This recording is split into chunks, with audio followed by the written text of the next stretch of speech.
Սահմանամերձ Բերքաբեր գյուղի դպրոցականները գրական գեղարվեստական կատարումներով ընդմիջում են Իջևանի քանդակների այգում ընթացող վերջին աշխատանքները։ Ազգային երկուպարով նրանք Սահմանամերձ գյուղից եկել էին մարզկենտրոն Իջևան, ցուցադրելու իրենց գեղեցիկ ու հայկական կատարումները, միաժամանակ մշակութային կյանք հաղորդելով նոր կառուցված ամֆիթատրոնին։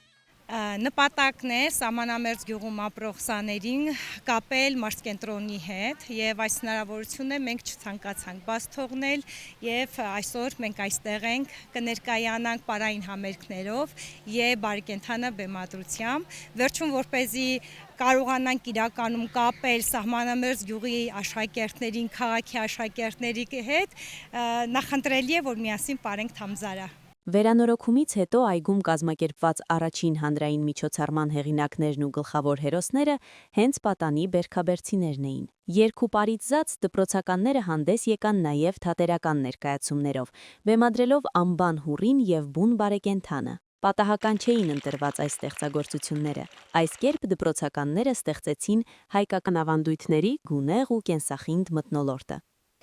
Այսօր մենք ներկայացնելու ենք անբան հուռին Հովհաննես Թումանյանի, ես դեր եմ տանելու անբան հուռի մոր դերը։ Սովորում եմ 4 դասանում, ուզում եմ մեծանամ դառնամ դերասանուհի։ Մենք մեր գյուղում ներկայացրել ենք, բոլորը շատ էին հավանել։